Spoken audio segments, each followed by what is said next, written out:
Pues mire, estamos nosotros ahora, vamos a presentar y a conversar con el doctor Wandy Ramírez Valenzuela, quien es analista político y económico, a quien les damos los buenos días en su programa Políticas Nuevas. ¿Cómo está, doctor Wandy Ramírez? Muy bien, Leonardo. Un placer estar aquí contigo, con tu público, a tu orden, para lo que pueda ser útil.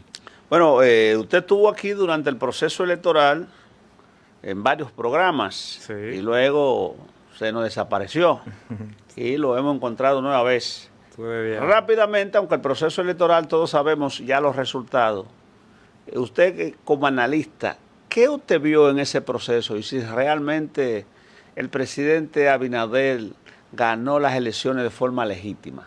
La verdad es que, o sea, pasó lo que previmos que iba a pasar. Como tú recordarás, yo había advertido ya hace un año de que, por ejemplo, la alianza Rescate RD debía ser total y desde la primera vuelta. No se hizo así y bueno, en el camino, como se dice, intentamos arreglar la carga y redefinimos un guión para forzar una segunda vuelta que, digamos, debido a una serie de incidentes, no se logró. Aquí previmos los posibles escenarios de lo que podía pasar.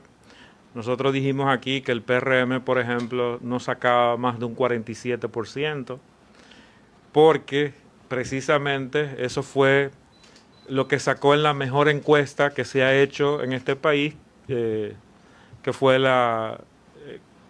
los resultados de las municipales, Sí. en donde esa encuesta pues no tenía margen de error, porque votaron 2.8 millones de personas. Entonces, estadísticamente, eso era inmejorable, y de ahí tomamos el dato para predecir que no importa lo que hiciera el gobierno, el PRM como partido no sacaba más de 47%. Y así pasó. Dijimos también aquí que no era un proceso normal porque estábamos ante una deriva autocrática del presidente, en donde no había un árbitro 100% imparcial. De hecho, las mismas encuestas que el gobierno pautó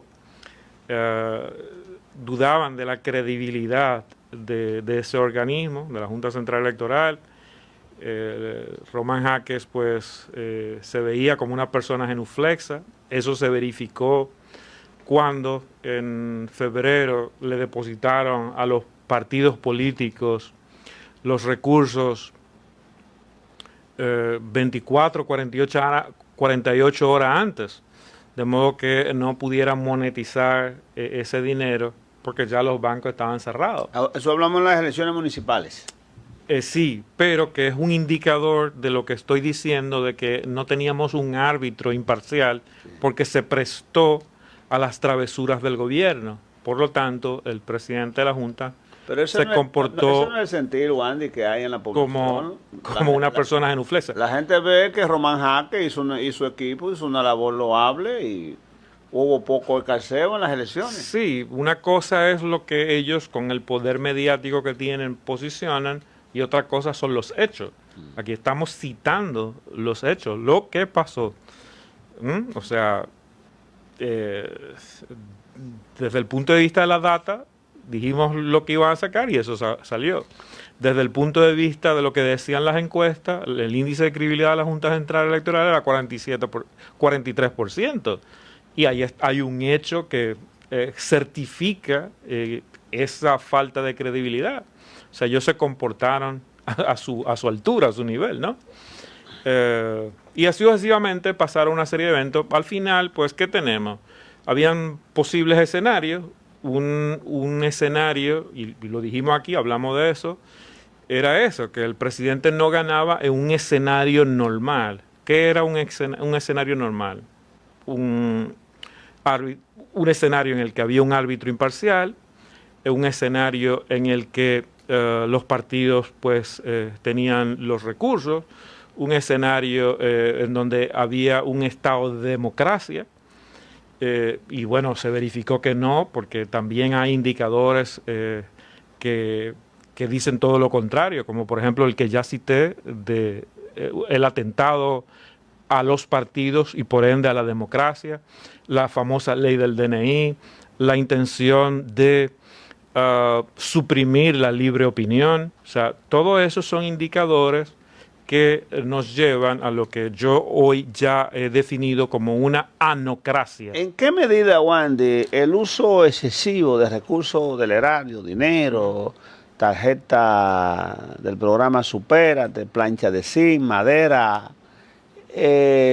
pensiones por pipa, el uso clientelar y asistencialista del Estado, pudieron volcar las elecciones a favor del PRM y doblar la voluntad de los posibles votantes de la oposición? Yo creo que todo eso cae dentro del 47%. Sí. Porque, como yo dije aquí también, en febrero pasó lo mismo. ¿Ok? En febrero el gobierno, según se colige de declaraciones del presidente de ese partido, se gastó cerca de 3.000 millones de dólares en todo el proceso, no digo el último día, no, sino en todo el proceso, comprando gente en el interior. Yo sé de casos en el que casa por casa iban y dejaban 200.000 pesos por familia, por casa, y así sucesivamente. Entonces se invirtió mucho dinero, pero aún así todo eso cae dentro de ese 47%. Ese extra es parte de lo que yo también dije aquí, que era la manipulación del proceso. Entonces es un gobierno ilegítimo que tenemos. Absolutamente, absolutamente. Y pena que Caín Martínez ayudara a legitimizar Espérate. ¿Quién el proceso. ¿Quién es Caín Martínez? Uno de los candidatos que está ¿Tú participando. te estás refiriendo a Abel Martínez? Perdón, Abel Martínez. Abel Martínez ¿Cuál fue el rol que jugó? ayudó a legitimizar toda esta manipulación de ese proceso. Sí. Bueno, empezando con la llamada, segundo, recibiendo al presidente, al candidato presidente en su casa, de manera inconsulta, sin consultar, supongo que ni a su partido y mucho menos a los aliados. Por lo tanto, él mató a sus hermanos de Rescate RD, digámoslo así, porque todavía en ese ínterin se podían hacer acciones para evitar que esto que ahora está pasando, pues, pasara, ¿no? Wandy, estamos en medio de la discusión de un código penal que ha traído como consecuencia un avispero de diferentes actores, personas individuales y representantes de instituciones, pues han ido al Congreso, me parece que al Salón Hugo Tolentino Díaz, donde se reunió la comisión designada por la Cámara de Diputados para estudiar los bemoles del Código Penal y oír las opiniones de esos sectores. ¿Tu parecer al respecto? A mí me llama la atención el hecho de que un código que ha estado durmiendo por más de 20 años. No sé, más de 20 años. Exacto. Es como la famosa ley de financiamiento a los partidos, que duró también muchísimo. Fue implementado en República Dominicana en el siglo XIX, al principio de la década de los 80, 1884. Exacto. Y entonces ahora tiene 20 años y de repente, en los primeros días después de la manipulación electoral, pues sacan este tema. Tú ves, o sea, ¿qué hay detrás del telón? Tú como técnico en la materia. A mí, digamos, me llama sospechosamente la atención. ¿Una manera de distracción del pueblo? Es posible, tú ves, porque, o sea, aquí hay problemas mucho más serios que estar hablando de bragueta, condones, etcétera, etcétera, ¿entiendes? Sí, hay temas más serios, pero como el de las 3 causales, pero también responden a agendas, tú ves, Ahí hay un artículo, sectores y sectores. que prácticamente derrumba el monopolio de la violencia que debe utilizar el Estado en la prevención de su política interna migratoria y en la protección de los ciudadanos. Y nos referimos al artículo 86, acápite 11, que establece que serán declarados como delitos de lesa humanidad el hecho de que se deporten a ciudadanos, no le dice haitianos, pero ciudadanos, pero todo el mundo sabe por dónde va la procesión. Tú ves, o sea, se está respondiendo a una agenda. Es lo que yo veo. Entonces, no es la agenda dominicana, porque como dije, este país tiene problemas muy serios en este momento y esa no sería la prioridad a atender, ¿tú entiendes? O sea, el tema migratorio es un tema muy serio. ¿Cómo es que tú ahora lo vas a despenalizar? ¿Tú entiendes? Correctísimo. Mira, o sea, aquí están cruzando, como dijimos en campaña que iba a pasar, decenas de miles de haitianos todos los días por la madrugada. Sí. Entonces, ¿cómo es que tú vas a despenalizar eso? Y eso se está pasando a sabiendas del gobierno. Entonces, tú deberías estar en una otra dirección. No, y hay denuncias que recogen los medios. Exacto. De la extorsión, de que le quitan 10 y 15 mil pesos. Entonces, ¿qué dijimos aquí durante el proceso de campaña? Que si este señor se reelegía en el arco de 5 a 10 años, tú lo recordarás, más del 50% de la población dominicana sería de origen haitiano. Sí, entonces ahora lo vamos a acelerar con este incentivo. Ya prácticamente tenemos un distrito municipal que lo único que hace falta es que el Congreso lo apruebe, y ese fue el sector de Frusia, allá en Higüey. Ahí ya no hay autoridades que entren a ese sector, pero mucho menos habitantes de la República Dominicana que pueda ir a poner el orden en ese hoyo de Frusia allá en Higüey. Exacto. Entonces, es un incentivo para que esto que previmos pues pase más rápido. ¿Entiendes? ¿Y por qué el presidente, y no se le puede indicar solamente al gobierno de Abinader, sino al gobierno de Danilo Medina también, han permitido el dejar hacer y dejar pasar con el tema migratorio? ¿Qué información tienen los norteamericanos sobre Danilo Medina y Abinader, que lo han arrodillado al tal sentido que prácticamente nuestra soberanía la hemos perdido? Mira, yo creo que ha sido más a uno que a otro, porque el presidente Medina, y tú recordarás declaraciones, siempre tuvo una posición firme de defensa. Sí, pero gastó un viaje cuarto de los dominicanos de que en un proceso de legalización de los haitianos. Sí, es posible, pero eso ya me parece, tú me corriges porque yo paso más tiempo fuera que acá, pues eso ya venía de antes, con la famosa ley aquella. La 169-13. Exacto, que se estaba presionando, me parece que de antes de que él tomara el poder. Entonces a él no le quedó más que surfear esa situación. Pero aquí, en el escenario actual, en el momento actual, o sea, es con los brazos y las patas para arriba que estamos. Reforma constitucional. El presidente ha dicho que este es el año de la reforma del Estado. Ahora, en los cambios que ha hecho, ha reeditado una figura que había desaparecido, y es la Comisión de Reforma del Estado, que en su momento la designó Hipólito Mejía. Yo recuerdo que el que es cónsul en Boston era el encargado de esa oficina que está aquí frente al Palacio, en la Delgado, donde hay una casa que tiene como unas raíces. Ahí funcionaba esa oficina. Vuelve y se reedita esa reforma del Estado, constitucional, candado y demás hierba aromática. ¿Tu parecer al respecto, Wandy? Mira, de nuevo, también es sospechoso todo este tipo de cosas que parecen, tienen el propósito de distraer, porque no hay un plan real de desarrollo país, ¿tú entiendes? Aquí hay otras prioridades, o sea, la gente está pasando hambre. Sí. ¿Tú entiendes? Entonces tú sales con temas legales, o sea, vamos a poner este país a producir, vamos a desarrollar. ¿Es necesaria la modificación a la Constitución? es lo que te digo, a mí me parece absurda, porque Estados Unidos, por ejemplo, la última vez que tocó su constitución fue en los 90. Inglaterra, No, y eso es para una enmienda. Inglaterra, Reino Unido, etcétera, que no. tiene un otro tipo de derecho, Como law.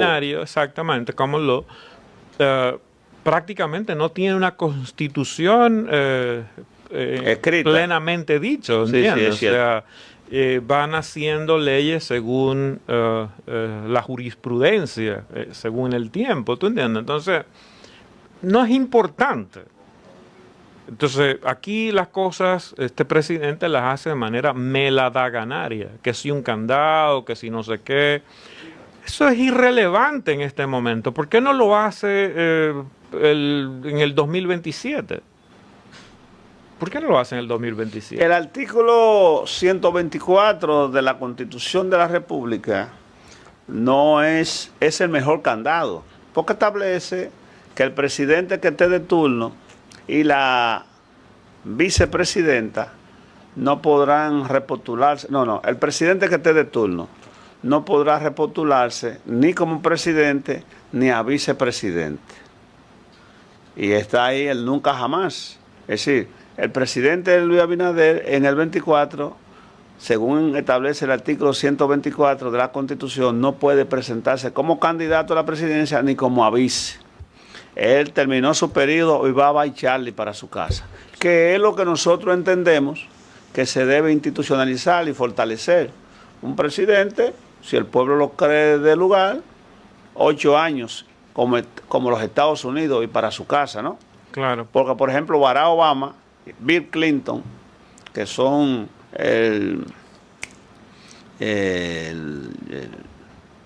George Bush, hijo, no pueden presentarse nunca jamás como candidato a la presidencia de los Estados Unidos.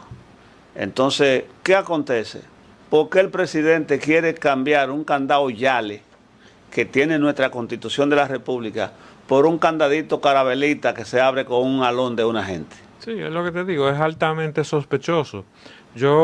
Bueno, lo decíamos aquí también durante el proceso de campaña. El presidente Abinader, por su situación muy personal, está obligado a gobernar eternamente este país. ¿Cómo? Entonces... ¿Y por qué eternamente?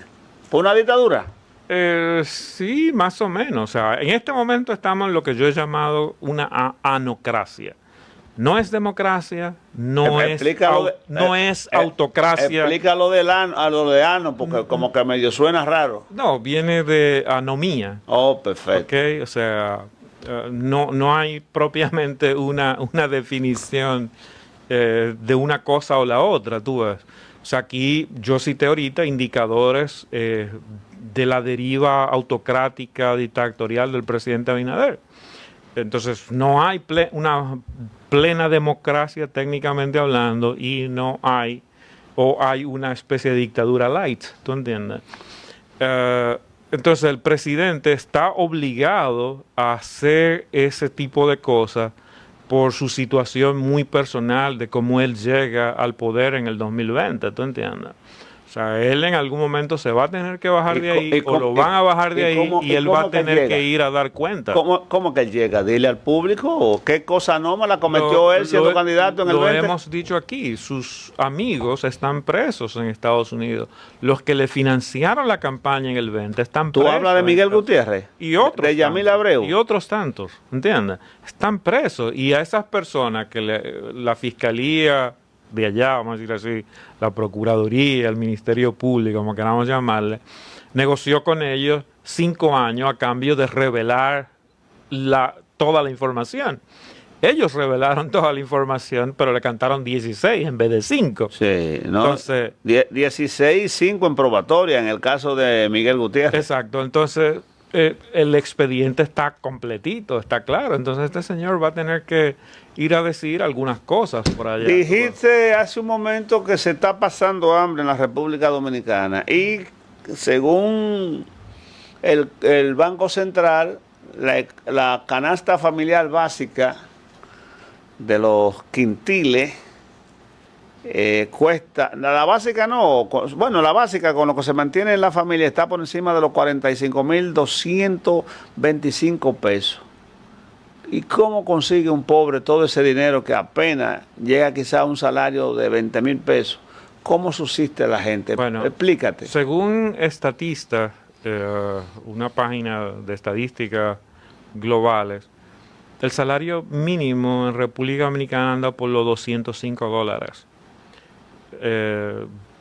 Costa Rica, por ejemplo, anda por 650, en la misma tabla que ellos presentaban recientemente. Y yo recuerdo ahora, en una de las alocuciones de La Mentira Semanal del presidente Abinader, él hacía una serie de comparaciones precisamente de la canasta básica. Y él hablaba de que la canasta básica en América Latina, en República Dominicana, era más barata. Entonces decía, cónchale, mira cómo manipulan las cosas, porque tú no puedes comparar el ingreso de República Dominicana con el de Costa Rica, por ejemplo. O sea, es Pero además incomparable. en Costa Rica no se roba tanto como aquí. Exacto. Entonces, es manipulación en todos los órdenes, en todos los sentidos. Te oí decir, Wandy, en un programa que estaba creo que en Panamá Sí, y que fuiste a comprar unos dólares sí, sí, sí. y que te lo cuantificaron al 100 por 1. Sí, sí, Pero sí. el dólar aquí no llega al 60. ¿Qué fue lo que pasó? ¿Algún error? No, ¿O realmente o hay un precio del dólar que el gobierno tiene que verse en la necesidad de financiarlo para que no hayan pobladas? Efectivamente, o sea, aquí, y llegó el FMI, por cierto, Sí. resultado de... Dando órdenes, no es de Exacto. que recomendaciones. Hagan esto, hagan aquello. O sea, la manipulación económica, y lo dijimos aquí, o sea, aquí se estaba dando un proceso de manipulación en todas las dimensiones, en la dimensión política, lo que pasó en las elecciones, en la dimensión económica, lo que está pasando con el dólar y otras variables importantes, y en la dimensión social. Aquí se está ocultando la explosión demográfica que se está dando resultado de la situación haitiana y el contagio de la dimensión haitiana en todas las dimensiones también. ¿Tú entiendes? Entonces, ¿qué pasa? Que el dólar, y yo lo dije hace 2 años en síntesis con Michelle Hassin, estaba siendo manipulado. La tasa del dólar era ficticia ya desde ese entonces. Es una ilusión esto del valor, la cotización en ventanilla en los bancos. Si tú quieres comprar, y yo lo decía, un furgón de lo que sea, de libros, de tabletas, de luces, etcétera, y tú necesitas $500,000, $1 millón, etcétera, tú tienes que santificarte con San Valdés Albizu para que te autoricen eso. ¿Por qué? Porque el banco que tiene sus dólares no es verdad que te lo va a vender al precio que dice el Banco Central. Es cierto que la reserva... Entonces, ¿qué hacen ellos? Llaman al Banco Central para que el Banco Central autorice montos importantes porque son los dólares del Banco Central. Entonces, como el precio real es otro, hay un gap, hay un diferencial que tiene que ponerlo el Banco Central. Sí. Por eso tú ves que las reservas internacionales Ahí te iba. las transparentizaron un poco y después de las elecciones pues habían bajado cerca de $6,000 millones que tiene que ver las reservas. las reservas internacionales. Recientemente vi que publicaron otra información, no los 6,000 que dijeron anteriormente, sino que ahora son 2,000. Entonces juegan, manipulan con la información de manera... ¿Y cómo tú proyectas dentro de un par de meses o luego de la reforma fiscal que viene que se dispare el precio del dólar? Sí, porque tú compraste de que dólar al 100 por 1. es lo que te no digo. me ha hecho esa historia. Yo te la voy a contar. Mira, yo tengo aquí el voucher, porque fueron 2 eventos los que me pasaron. Como yo iba de viaje a Panamá a reunirme con unos amigos ejecutivos de un fondo de inversión que yo represento desde, bueno, formalmente desde el 2011. Un fondo que se dedica a... Déjese recibo otro día, no te distraigas. Aquí Ok. Picadito, porque estamos prácticamente al borde del final del léelo programa. tú mismo. Eso fue en el aeropuerto. Esto fue en el aeropuerto. De aquí. De aquí. Sí. Dice... dólares para hacer una recarga cuando llegara a Panamá a mi teléfono. Bueno, aquí establece que... sí, claro. 68. 68 con 66 66 centavos. Exacto, 69. 69, sí. O sea, habíamos dicho que el precio real era 70 por 1. Míralo ahí. Eso es cierto. Entonces, ¿qué pasa? Cuando yo regreso Eso es una casa de cambio aquí. en el aeropuerto, ¿Y no será especulación por parte de esta casa de cambio? pero tiene que ser regulado. Hazle un zoom master aquí para que presentar lo que Wandy dice, para Trata que no de que vaya. no tomen mis datos personales. No, pues entonces déjalo. No, déjalo. pero lo puedes sacar. No, déjalo, Ok. déjalo. Sí, porque, ok. Wandy... Entonces, mira, al regreso, yo necesitaba seguir trabajando y voy a un cajero y retiro de mi ATH, de mi cuenta de débito, $10 para hacer otra recarga para yo seguir trabajando, porque en el aeropuerto tú te conectas por 30 minutos. Míralo aquí sombreado en rojo, a cómo me lo cargó el banco. pero el banco acá. Ajá. Ese sí. Ahí sí podemos, master. Ese sí. Quítale, dale un toque para Ok. que se vaya. Ok. Ahora Ven, te lo pongo. preséntalo tú mismo ahí. Que el máster te le haga un zoom rápidamente, Ok. que nos estamos yendo ya. Pero la situación es realmente de castaño oscuro. ¿A dónde? Aquí, en la cámara que está tuya, la que está ahí. Está. Acércala más. No, al máster. No, ahí está bien. ¿Tú lo tenías bien? Espera, no, que se fue. Ok. Sí, estamos presentando las pruebas a 100 por 1 el dólar. Ahora sí, mate, dale el zoom a la parte roja. No, ahí. $10. ¿Lo puedes frizar, mate? ¿Qué dice los $10? Sí. Pagaste. Cargo, retiro ATM extranjero, cargo 30 pesos. Y ahí. Retiro TV, cajero, aeropuerto Tucumán, Ey. 1001,28. Y no será un error eso. No es ningún error. Todos esos cargos, por ejemplo, los del hotel, etcétera, mira, Hotel Gran Ivenia, etcétera, fueron Sí. calculados al 100 por 1. Todos esos cargos. No. Wandy. ¿Por qué? Porque el banco que tiene sus dólares no lo vende al precio que dice el Banco Central. Lo vende al precio que dicen ellos. Mensaje final de 30 segundos para la población dominicana. No, el pueblo dominicano despierta, o sea, trata de recuperar tu capacidad de indignación. O sea, no podemos permitir que este gobierno siga haciendo lo que quiera hacer. También a la oposición que despierten, porque si se dejan meter la reforma fiscal, están legitimizando los 40,000 millones de dólares que se han tomado prestados y que no se sabe dónde están. Y si se dejan meter la reforma constitucional, son 2 goles que se dejarían meter, que legitimizarían a este gobierno para que gobierne forever. Bien, digamos. estuvimos conversando con Wandy Ramírez Valenzuela, quien es analista político y económico. Nosotros a todos ustedes les deseamos un buen fin de semana, actúen con prudencia y si Dios lo permite nos estaremos reencontrando el próximo lunes. Feliz fin de semana.